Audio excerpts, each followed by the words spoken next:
C'est au soleil. Comment allez-vous les amis? Vous voulez voir où je suis?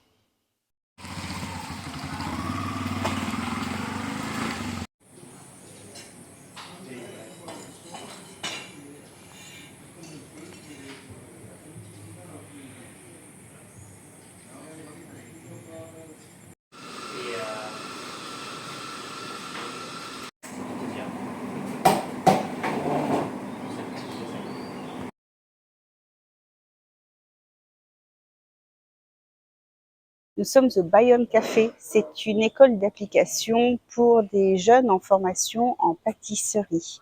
Donc ils sont ouverts le matin pour le petit déjeuner et toute la journée. Ils ont une carte assez simple avec quelques sandwichs, quelques salades et de très très bonnes viennoiseries. J'ai pris un petit déj super, une salade de fruits, une viennoiserie, un cappuccino pour seulement 4 $.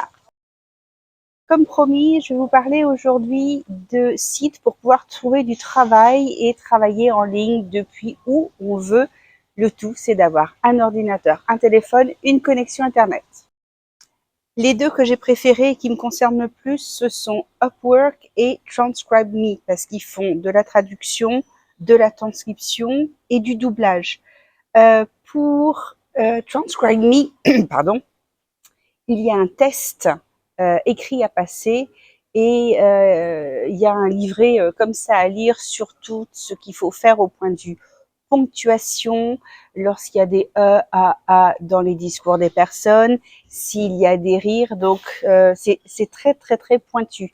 Ça s'adresse vraiment aux gens qui sont parfaitement bilingues, quelles que soient les langues, parce qu'il y en a plusieurs en présenter, il n'y a pas que le français et l'anglais.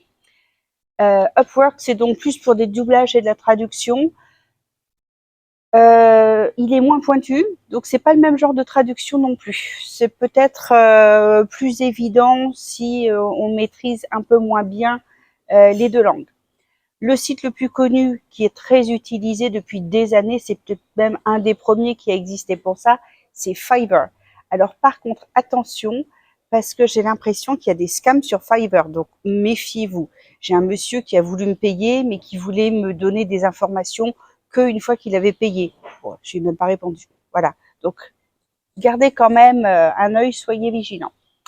Jubal, qui est pas mal. Par contre, faites attention quand vous vous inscrivez, il vous demande si vous êtes résident américain ou pas. Alors, assurez-vous de bien cocher que vous n'êtes pas résident américain. Je pense que c'est une question de permis de travail pour les sociétés américaines qui embauchent.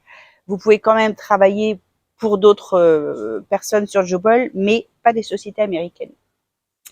Clickworker, qui est très connu, qui a un petit peu tout comme emploi.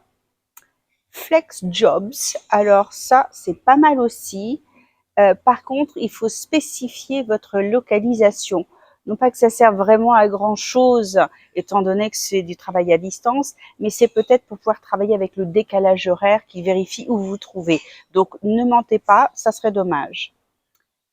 Glassdoor offre pas mal de possibilités pour les gens qualifiés, non qualifiés. Il y a vraiment un petit peu tout. People per hour, c'est vraiment bien aussi.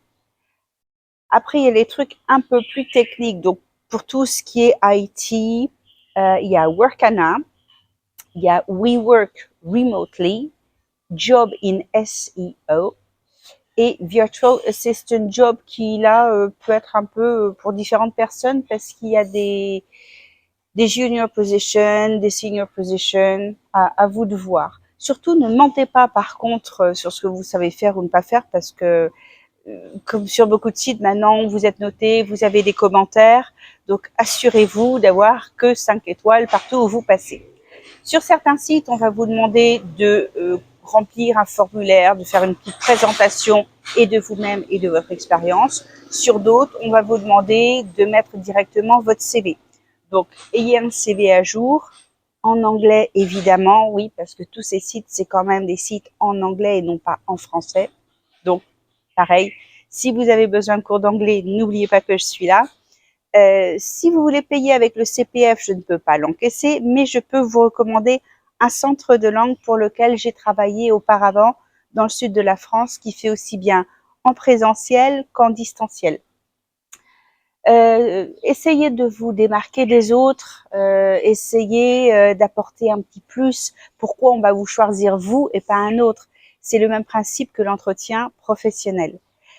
Il y a des sites qui sont plus spécifiés pour d'autres choses que je continue à regarder, étant donné que ça prend beaucoup de temps. Donc ça, c'est l'épisode d'aujourd'hui. Je pense qu'il y en aura 2 autres, tellement j'en ai trouvé et tellement j'ai à tester.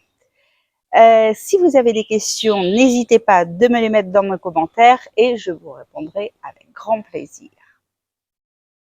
Je suis tombée sur un article hier concernant l'aéroport de Phnom Penh Techo qui est en construction, qui devrait voir le jour l'année prochaine. Apparemment, ce serait le nouveau Singapour. Bon, je pense qu'il vise un petit peu haut quand même, mais pourquoi pas? Il faut bien viser la Lune si on veut atterrir dans les étoiles, non?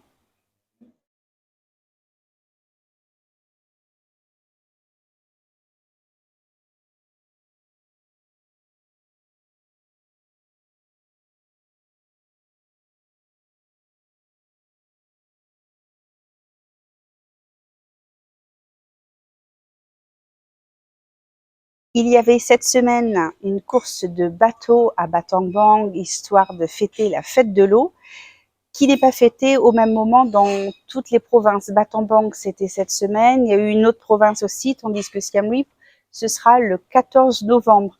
Donc, ça réunit quand même pas mal de gens. C'est une super fête. C'est chouette à voir. Je vous recommande d'y aller si vous êtes dans le coin pendant cette période.